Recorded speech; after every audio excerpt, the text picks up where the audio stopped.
नमस्कार, मी सुशांत शेलार, अभिनेता, निर्माता आणि अखिल भारतीय मराठी चित्रपट महामंडळाचा प्रमुख कार्यवाह आहे आणि त्याशिवाय मी शिवसेना पक्षाचा सचिव आहे. आणि आज ही पत्रकार परिषद बोलवण्यामागचं कारण असं की नुकत्याच चित्रपट महामंडळाच्या निवडणुका या 7 जूनला पार पडणार आहेत आणि त्या निवडणुकाच्या अनुषंगाने जे सध्या आरोप प्रत्यारोप जे सुरू आहेत त्याविषयी मला असं वाटतं की आपणा सगळ्यांना अवगत करावं आणि महामंडळाच्या वतीनं आणि प्रमुख कार्यवाह म्हणून या चित्रपट महामंडळाचा आजीव सभासद म्हणून काय म्हणणं आहे हे आपल्यासमोर मांडावं.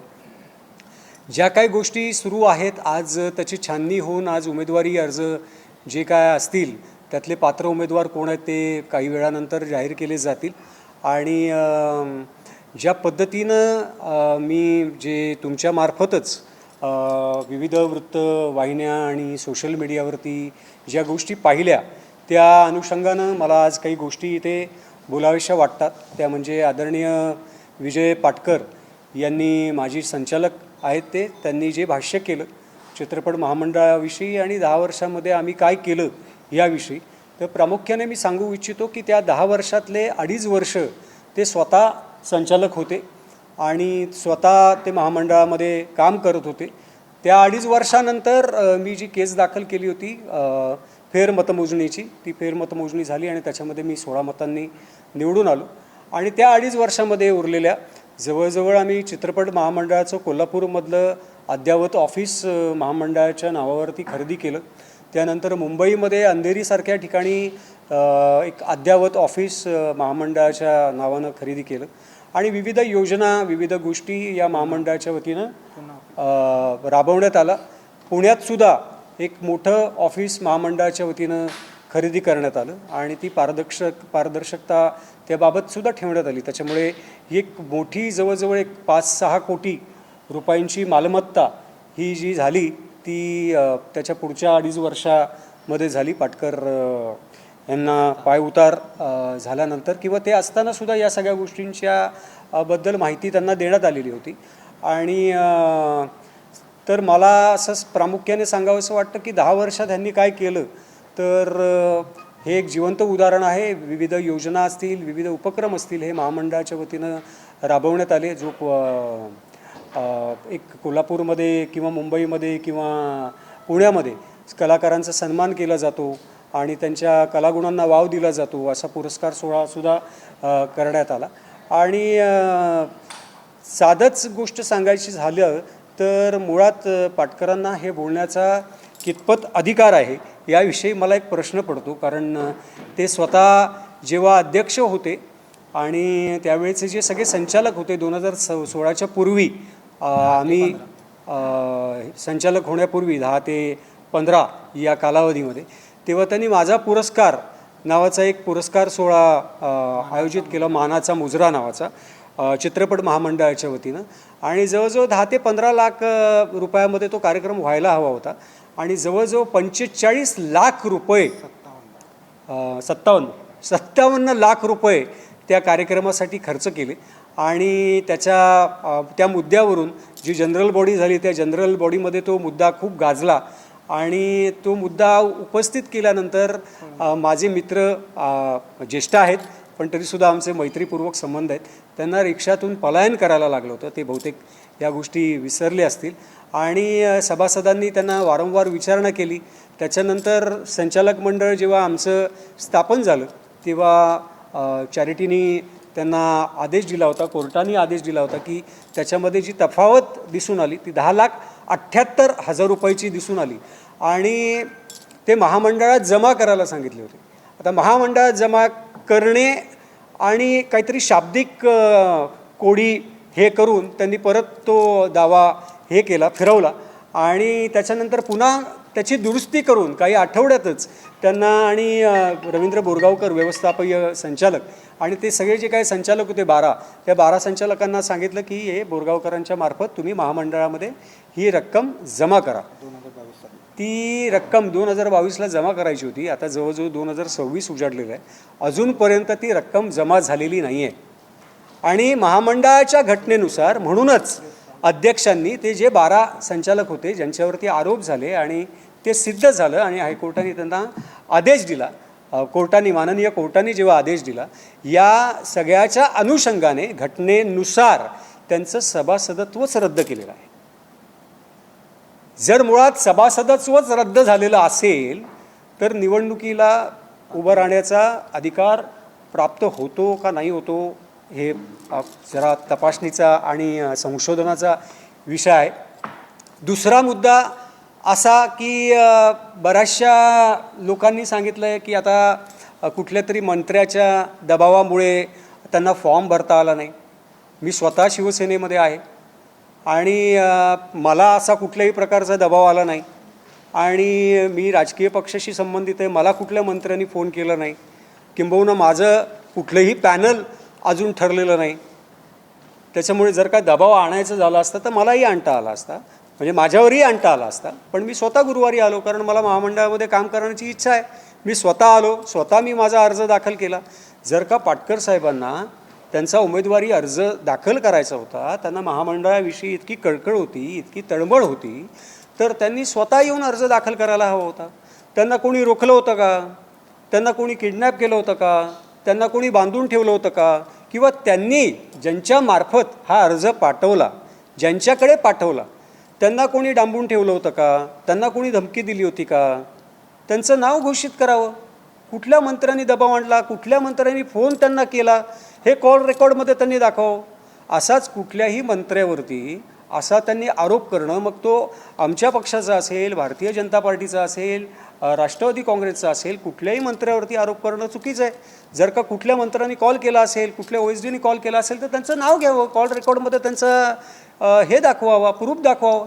त्यामुळे अशा वायफळ गोष्टी करायच्या आणि त्यांना जे काही लोक बाकीचे आमचे विरोधी पक्ष जे काही समर्थन देत आहेत, ह्यांचा जो काही कलाकारांविषयी जो अतीव प्रेम अचानकपणे जागं झालं आहे, तर मला असं वाटतं की त्यांनी या सगळ्या निवडणुकीच्या ह्याच्यामध्ये तोंड घालण्यापूर्वी आधी विचार करावा आणि या सगळ्या गोष्टींची सत्यता पडताळून घ्यायला पाहिजे. राहिला विषय आमच्या नीलम शिर्केंचा. नीलम शिर्के या आमच्या नाट्य परिषदेच्या सदस्य आहेत. त्यानंतर आमच्या बालरंगभूमी जी आमची हे आहे, संस्था आहे, जी नाट्य परिषदेची संलग्न आहे, त्याच्यामध्ये त्या अध्यक्ष आहेत. त्यानंतर 30 ते 35 वर्ष ती मुलगी अभिनेत्री म्हणून काम करते. मी लोअर परेलमध्ये राहतो, ती लालबागला MD कॉलेजला एकांकिकेपासून सुयोग्य अशिमीमधनं तिचा नाटकाचा प्रवास मी स्वतः पाहिलेला आहे. आज गेली 2 वर्ष ती बालरंगभूमीचं काम इतक्या जोमाने करते आणि तिला जर का अभिनेत्री म्हणून वाटलं असेल की मी चित्रपट महामंडळामध्ये जाऊन माझं योगदान द्यावं, त्यात काय चुकीचं आहे? त्याच्यामध्ये ती कुठल्या मंत्र्याची पत्नी असण्याचा काय संबंध येतो? तिला हा अधिकार नाही आहे का चित्रपट महामंडळाची निवडणूक लढवण्याचा? आणि त्याच्यासाठी सरकारी यंत्रणा कामाला लागली हे असे तथ्यहीन आरोप करण्यामध्ये काहीच पॉईंट नाही. आणि ती गेले 30-35 वर्ष काम करते आणि मला असं वाटतं की तिची भूमिका लवकरच जाहीर करेल. पण अशा पद्धतीनं राजकारण करून एखाद्या स्त्रीवरती चिखलफेक करायची आणि तिची बदनामी करायची, हे महाराष्ट्राच्या संस्कृतीमध्ये आणि संस्कारामध्ये बसणारं नाही आहे असं मला वाटतं.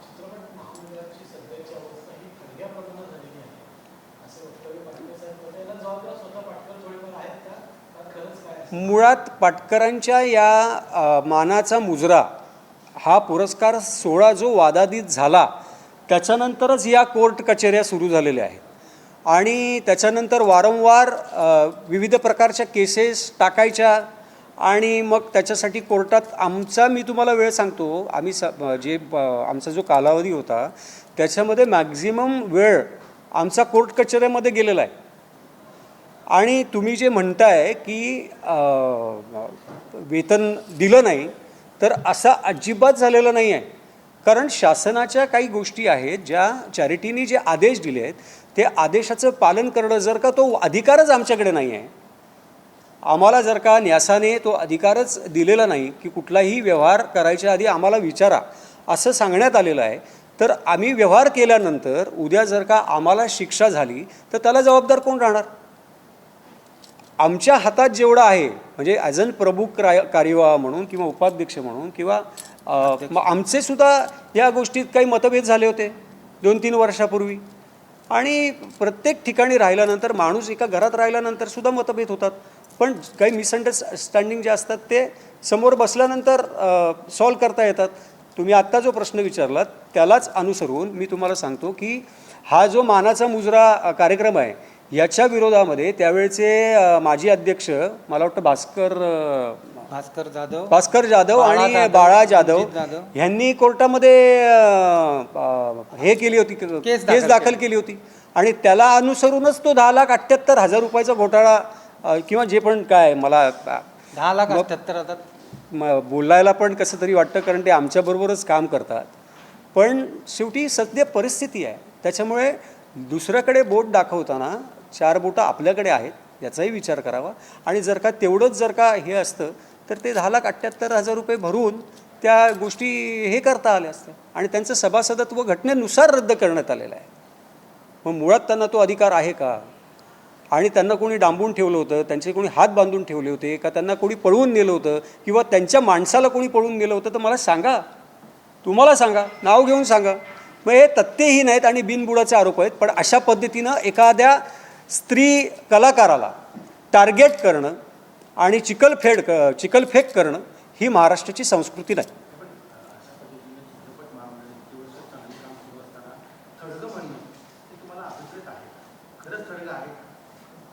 मला आता जर का आपण आपल्याच घराला थडगं म्हणायला लागलो, ज्या घरात आपण राहतो आणि ज्या घराने आपल्याला मोठं केलं, आज व्ही शांताराम आणि यांचा भालजी पेंढारकर यांचा वारसा पुढे नेण्याचं भाग्य तुम्हाला लाभलं. आज त्या यादीमध्ये माझी का असेना, पण आज अध्यक्ष म्हणून तुमचं नाव लागलेलं आहे, आणि त्याची स्थापना ज्यांनी भालजी पेंढारकर आणि व्ही शांताराम यांच्यासारख्या लोकांनी केली. आज त्या चित्रपट संस्थेला, त्या चित्रपट महामंडळाला आपण एक कुटुंब आहोत, त्याला तुम्ही स्वतःच्या तोंडाने थडगं म्हणताय, हे कितपत योग्य आहे मला तुम्ही सांगा. महामंडळाच्या निवडणुका लागल्या की भ्रष्टाचाराचे निम्मे आरोप होतात, यात काय काय तथ्य आहे? म्हणजे आज सुर्वे साहेबांच्या काळामध्ये पगार मिळाला, मला मी बऱ्याच प्रश्नांची उत्तरं दिली. धनाजी यमकर सुद्धा या संदर्भात बोलतील. महामंडळाची इलेक्शन लागली की दरवर्षी, म्हणजे दर पंचवार्षिकला तर 10 वर्षानंतर लागते. भ्रष्टाचाराचे आरोप होतच असतात, राजकारणामध्ये हे चालू असतं.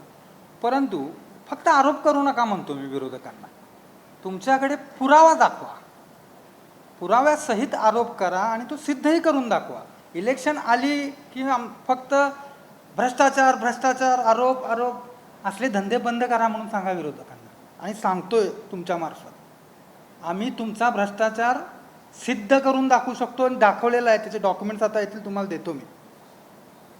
पहिली गोष्ट म्हणजे, आणि जे पाटकर साहेब जे वक्तव्य करतायत ते त्यांचं फ्रस्ट्रेशन आहे, पूर्णतः त्यांची गणितं चुकलेली आहेत. कारण की ज्यांच्याकडे त्यांनी फॉर्म दिला त्याचं नावही मला माहिती आहे. इथून ते मुंबईला गेले, किती जण होते तेही मला माहिती आहे.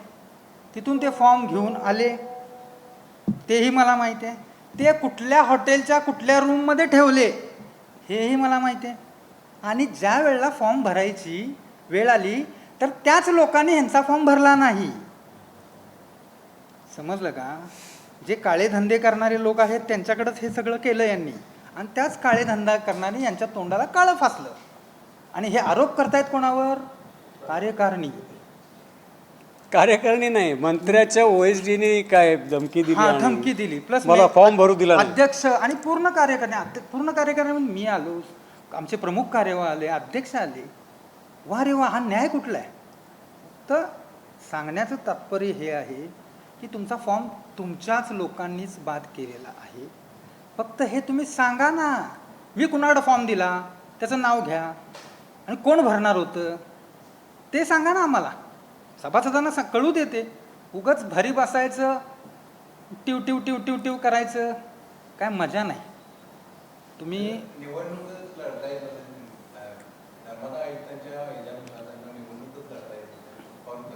आता मी तेच सबमिट केले त्या छाननीमध्ये.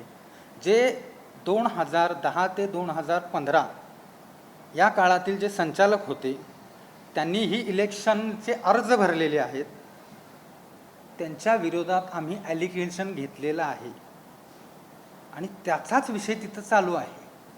त्याच्यामध्ये एका माजी उपाध्यक्षाचं सूचक मेलेलं आहे, जगामध्ये हयात नाही, पहिली गोष्ट. आणि त्याचं मृत्यूपत्रही जोडलेलं आहे आम्ही. ते एवढे सिली मिस्टेक कसं कशी काय होऊ करू शकते? शकतात? तुम्हाला मग 4 ह्यांना दिवस वेळ होता ना. बरं ते कोल्हापुरातले आहेत हो, असं पण नाही की त्यांना मुंबईवरून यायचं आहे. आणि- बरं कोल्हापूरमध्ये 400-450 सभा मतदार आहेत आत्ताच्या ह्याच्यानुसार. मग त्यांना जे मृत पावले आहेत असा सूचक का लागतो? मृत्यूपत्र त्यांना जोडूनही एक जिवंत असलेली व्यक्ती पण सूचक म्हणून सापडत नाही. आणि जे 5 लोक आहेत ते त्या जुन्या पॅनलमध्ये भ्रष्टाचारी पॅनल ते आहे. आम्ही तुम्हाला सांगू शकतो, आमच्या नावावर एक नवा पैसा खाल्ला असा आरोप करून दाखवा, तो सिद्ध करून दाखवा. महामंडळ नाही, कोल्हापूर सोडून जातो मी. शक्य नाही. आम्ही सगळे सदन घरचे आहोत, आम्हाला पैशाची गरज नाही. आम्ही इथं सेवा करण्यासाठी आलो. एक सामाजिक काम. सर हे तर जाऊ दे, म्हणजे असे असंख्य गोष्टी आहेत ज्या, कारण काय झाकली मूठ 1.25 लाखाची, आपल्याच माणसावरती आपण आरोप करणं योग्य नाही. पण एखाद्या कार्यक्रमाला जायचं आणि दोन्ही ठिकाणून बिल वटवून घ्यायचे, अशा प्रकारच्या गोष्टी पण झालेल्या आहेत. म्हणजे पुरावे आहेत आमच्याकडे, स्पष्ट सांगतो. हे बोलायला करत नाही आम्ही. लाज वाटते म्हणून मी ते बोलत नाही. म्हणजे काढायला गेलो तर आपण खूप गोष्टी बोलू शकतो, पण ते कारण काय मायबाप रसिक प्रेक्षक आहेत आपण नेहमी म्हणतो, त्यांना या सगळ्या गोष्टी त्यांच्यापर्यंत हे उघड करायच्या म्हणजे आपण आपल्याच माणसाला हे करण्यासारखं आहे. त्यामुळे जेवढं झालं तेवढं पुरेसं आहे असं वाटतं. पाटकर साहेब 8 महिने फक्त महामंडळाचे अध्यक्ष होते, माझ्या अधिकृत माहितीनुसार सांगतो. त्या 8 महिन्याच्या काळामध्ये यांनी 5+ पिक्चर ॲज अ डिरेक्टर म्हणून केले. 2015 एंडिंगचा विषय आहे हा, बरोबर आहे. मग 2015 एंडिंग नंतर आज 2026 पर्यंत ह्यांना कुठला सिनेमा डायरेक्टर म्हणून मिळाला नाही हो? का मिळाला नाही? का हे गजनी झालेत? डायरेक्शन विसरलेत का? परंतु सत्तेत यायचं, महामंडळावर बसायचं, प्रोड्युसर फोडायचे, वरती प्रोड्युसर फोडायचे आणि त्यांची जेवणाची बिलं उत्सव हॉटेल खालीच होतं, त्या उत्सव हॉटेलला जेवायला लावायचं कार्यकर्त्यांना आणि तीच बिलं वरती पाठवायची. हे यांचे काळे धंदे. उगाच मला बोलायला लावू नका पाटकर साहेब. आपले संबंध चांगले आहेत, आपण वंदनीय आहात, फक्त निंदनीय होऊ नका. आणि या सगळ्यासाठी मला जी मिळालेली माहिती आहे की नीलम ताई या निवडणुकीला उभं राहण्यामागे सुद्धा मेघराज भोसले यांनी त्यांना खूप आग्रह केला. त्याचबरोबर त्यांचे सोबत जे आहेत त्यांनीही खूप आग्रह केला. आणि मला विचारणा जेव्हा झाली त्यावेळेला मी सुद्धा त्यांना सांगितलं की तुझ्यासारखी व्यक्ती या जर का महामंडळाच्या कामकाजामध्ये आली तर निश्चितपणे महामंडळाला त्याचा उपयोग होईल, कारण पॅशनने काम करणारा कोणतरी माणूस पाहिजे. नाही तर काय होतं, बरीचशी लोकं असतात, निवडून येतात आणि शूटिंगमध्ये बिझी असतात, महामंडळाच्या मिटिंगला पण कोणी येत नाही. तर जी व्यक्ती वेळ देऊ शकते या सगळ्या गोष्टीसाठी, अशी माणसं या महामंडळामध्ये आली पाहिजे.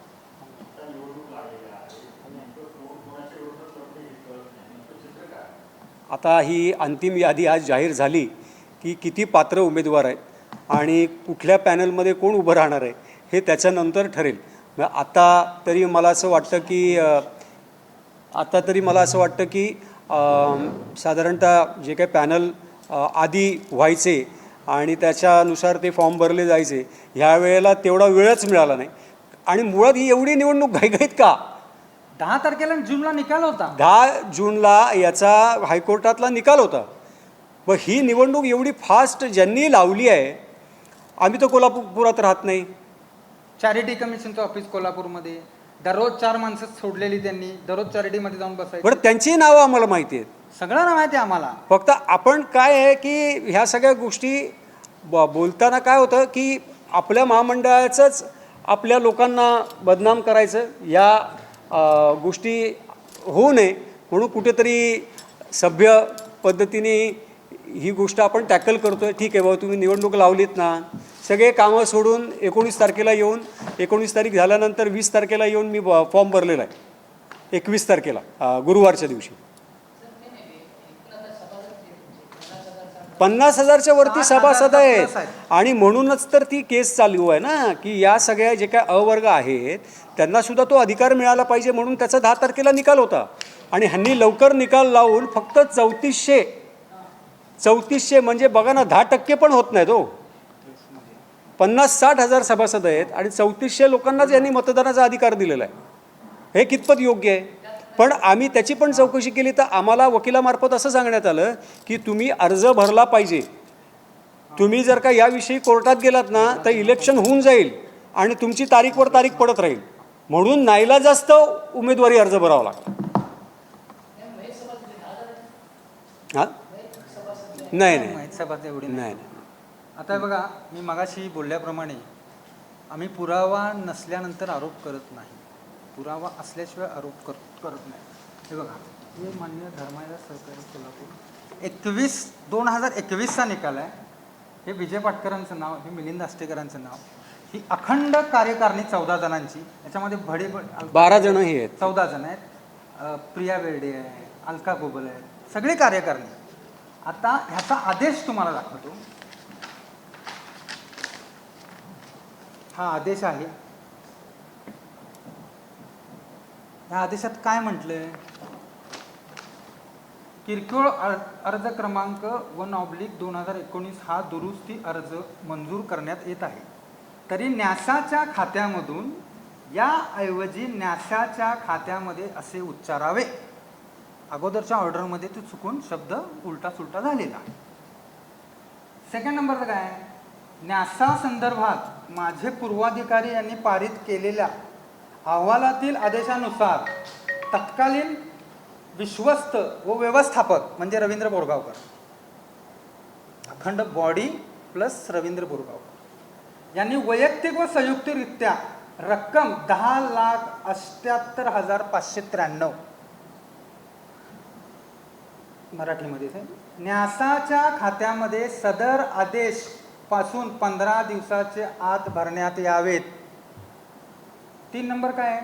सदर तत्कालीन विश्वस्त व व्यवस्थापक यांनी वर नमूद रक्कम न्यासाच्या खात्यामध्ये न भरल्यास माझे पूर्वाधिकारी यांच्या अहवालातील आदेशानुसार सदर आदेशाचे पालन न केल्यास महाराष्ट्र सार्वजनिक विश्वस्त व्यवस्था अधिनियम 1950 मधील कलम 66 व 67 नुसार न्यासाच्या आर्थिक नुकसानीच त्यांना वैयक्तिकरित्या जबाबदार धरण्यात येऊन म.सा.वि.वि. अधिनियम 1950 कलम 41 नुसार पुढील कारवाई करण्यात येईल.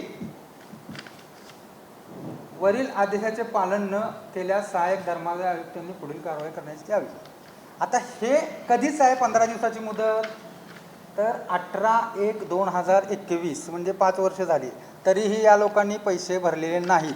आणि हे वरच्या सुप्रीम कोर्टात गेले असे म्हणत असतील समजा तुम्हाला तर त्याची ऑर्डर दाखवा, रजिस्टर केलेली केस दाखवा. हे मी तिथं दिलेलं आहे, त्यालाही उत्तर नाही. मग आम्ही आणि आमच्यावर आरोप भ्रष्टाचार केल्याचे काय चाललंय? उगाच स्वतःची पब्लिसिटी अशा माध्यम दुसऱ्याला बदनाम करू नका. ठीक आहे. मला असं वाटतं की हां. पुरेशा गोष्टी आम्ही बोललेलो आहे. तुम्हाला काही प्रश्न विचारायचे असतील तर विचारा.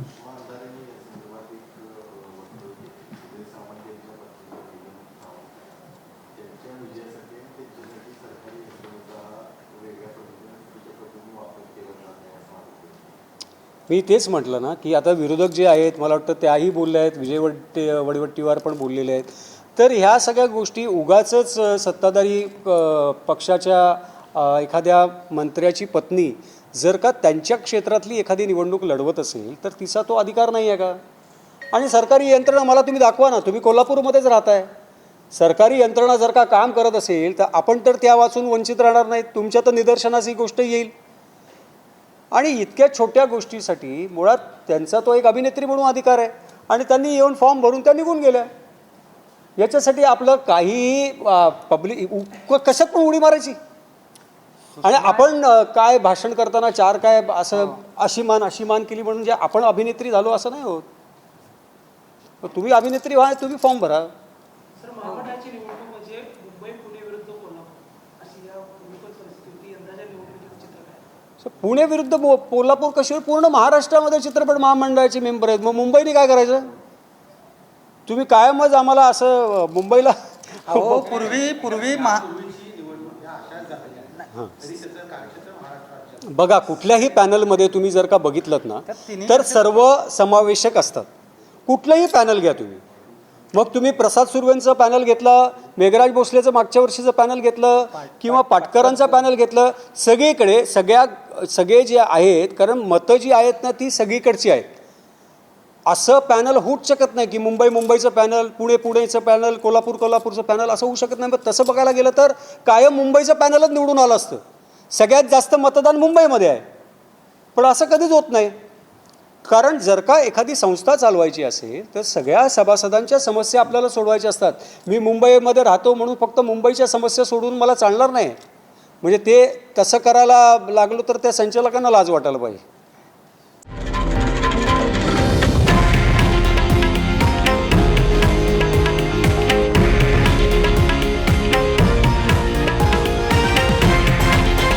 हे आहे देशातील नंबर 1 न्यूज नेटवर्क आणि आपण पाहत आहात TV9 मराठी, एकमेव.